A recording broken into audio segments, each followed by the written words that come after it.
জিকির করলেন ওমার সান্নাকা ইল্লা রাহমাতান লিল আলামিন। আল্লাহ পাক বলেছেন, হাবিব আমি আল্লাহ আপনাকে গোটা আলামের জন্য রহমত করে পাঠিয়ে দিলাম। জোরে বলেন কোরআন শরীফ রহমত মুমিনের, আমাদের নবী রহমত গোটা আলামের। বললেন না সুবহানাল্লাহ। নবীকে আল্লাহ এত বড় রহমতের নবী করেছে। আল্লাহ নবী দিনের দাওয়াত শুরু করে দিলেন।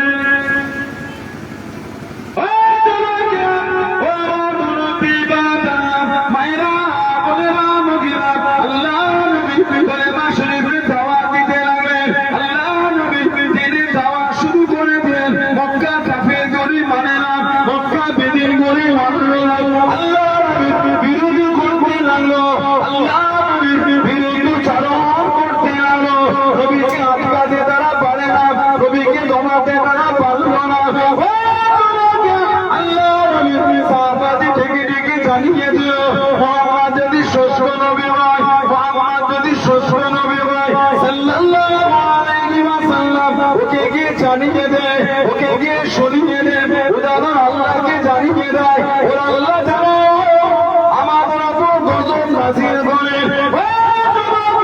আল্লাহ বা নবীকে জানিয়ে দেয়, আল্লাহ বা নবীকে সান্ত্বনা দিয়ে কুরআন শরীফ সূরা আনফালের 33 নম্বর আয়াত আল্লাহ বা নবীকে জানিয়ে দিয়ে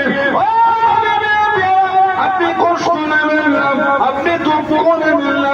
ওমা কানাল্লাহু ইয়াসবুহু ওয়া আনতা ফীহি ওয়া মা হাবিব আপনি যেখানে থাকবেন আমি আল্লাহ আপনার হাবিব ওই জায়গাতে আমি আল্লাহ গজব করা দেব না।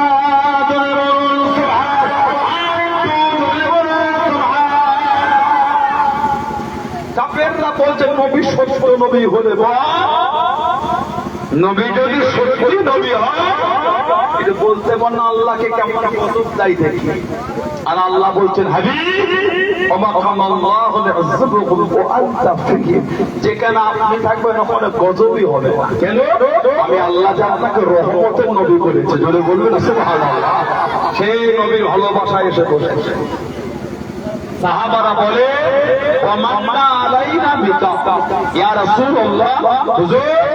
আল্লাহ আপনাকে আমাদের মধ্যে পাঠিয়ে আল্লাহ রহমত আমাদের উপরে দিয়েছে।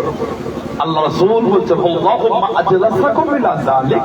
তোমরা আল্লাহর নামে কসম করে বলতে পারবে তোমরা এই জন্য এসে বসেছো। আজকে আই মাহাদিপুর পূর্বপাড়া এতগুলি ভাই বাপিরা ছেলেরা যুবকেরা যে বসেছে পর্দার আমাদের মা বোনগুলি আছে বলে আজকে যদি আমাদের বলতে বলে ভাই এই মাহফিলটা কিসের, কেন বললে আমরা কি কসম করে বলতে পারবো না? আল্লাহ কসম করে বলতে আল্লাহ আল্লাহ রাসূলের দুটো কথা শোনার জন্য। এটা কি কসম দিয়ে বলা যাবে না? সাহাবাদের নবী বলে তোমরা আল্লাহর নামে শপথ করে বলতে পারবে এই জন্য এসেছো। সাহাবারা বলছে আল্লাহুম্মা আজলাসানা ইলা যালিক ইয়া রাসূলুল্লাহ হুজুর আল্লাহ শপথ করে বলছে হুজুর এই জন্য এসেছে। এবার আমাদের নবী বলছেন আতানি জিবরাইল আলাইহিস সালাম, ও আমি নবী আমার কাছে জিবরাইল আলাইহিস সালাম এসেছে।